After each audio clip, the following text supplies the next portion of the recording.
Conservative Party MPs are jockeying for position in the race to succeed Boris Johnson. The British Prime Minister stepped down after questions about his leadership led to a wave of resignations. While Tory centrist Tom Tugendhat was the first to throw his hat into the ring, soon followed by Attorney General Suella Braverman and the latest to join the fight, former Chancellor Rishi Sunak. But the bookies' favourite for now is Defence Secretary Ben Wallace, who's won recognition for Britain's response to the war in Ukraine. And while Johnson has said he'll remain until a successor is chosen, opposition leader Keir Starmer today called for him to leave at once. My preferred option and the right option is the Prime Minister should go straight away. And I think that there's plenty of people in the Conservative Party who agree with me on that. He shouldn't be desperately clinging on when he has had to leave office because of his disgraceful conduct. And that's why I say the Tory party should remove him. And if they don't, we will step up in the national interest and bring a vote of no confidence. That's what I think should happen. Well, joining me now from the UK is Tobias Ellwood, Conservative MP for Bournemouth East. Welcome to you. Thanks for joining us on the programme. We just heard there from Keir Starmer saying Boris Johnson needs to go now. Are you comfortable with Boris Johnson potentially staying on until the autumn? No, I'm not. I was one of the first back in February, in fact, to suggest that Boris Johnson no longer had my support. But here we are today, many months later, recognising that he did not only not have the support of the backbenchers, but also ministers and indeed cabinet members as well. It took a walkout of 50 ministers to eventually prize him out of number 10. And he could have gone on Tuesday when two senior cabinet members stepped back and said, that's it, this must stop. The trust with the British nation has been breached and we're going to lose the next general election if the Prime Minister remains as leader. But still, he was defiant to go on until eventually more ministers then resigned. We then had a speech, a resignation speech, which showed no humility whatsoever, no contrition. In fact, it blamed the herd mentality of the backbenchers for his demise. It's for that reason that I don't believe that we can continue to trust the Prime Minister as we normally would as a caretaker Prime Minister during this period of a leadership election. So I do hope the process to choose a new leader is expedited.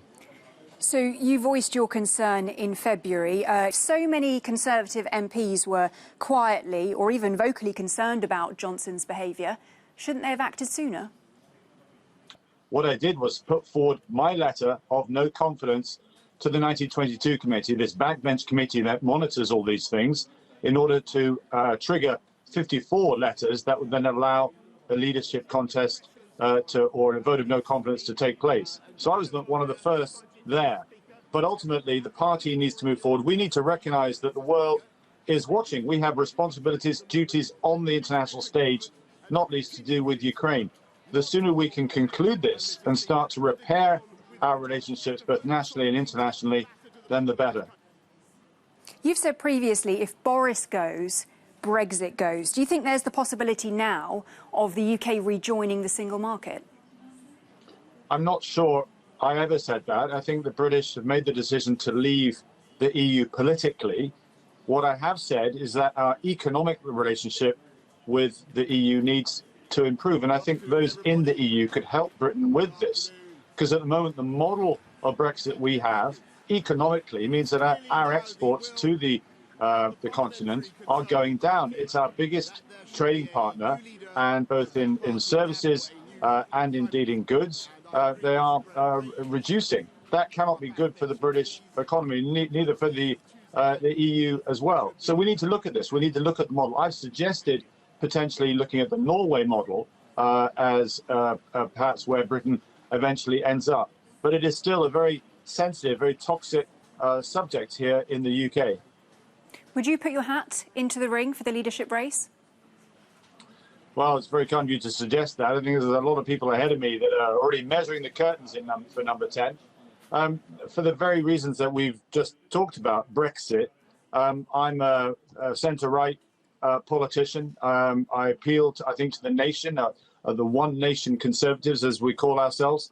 I'm afraid it's still very much a Brexit market, if I can put it that way, that appeals to the base of our party. And it's the base of our party that finally gets the vote, not the general public, in immediately choosing who the next Prime Minister will be. And for that reason, it would be very tricky for me to win.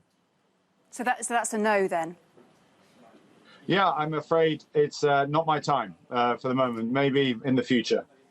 So who would you back? Well, I'm pleased to say we have a number of candidates that could take the party forward, could rebuild that trust with the British people that I spoke about. That could also ensure that we rebuild our friendships with the continent, not least with France and Germany. It's when these three big nations in Europe work together that we are the most effective. And that's exactly what we need to do when it comes to challenging the cost of living crisis, and indeed in standing up to Russia. Because I make it clear what's going on in Ukraine now is just a minor fire compared with what we're going to be in for over the next 10 years. It's going to be a bumpy decade, and countries need to work together. And at the moment, NATO is sitting on its hands. Would you book the bookies' favourite, someone who you've worked with, Ben Wallace? Yeah, he hasn't declared yet, I don't think. But certainly, I'm pleased to say Ben is one of a number of candidates that I think many people could live with. He's actually led Britain, leaning forward with, indeed, in supporting Ukraine during this time of crisis. So he's one. Tom Tugendhat, Nadeem Sahawi is very, very strong too. So we're pleased to see that we have a number of candidates that we now need to select from, and that'll happen over the next 2 or 3 days.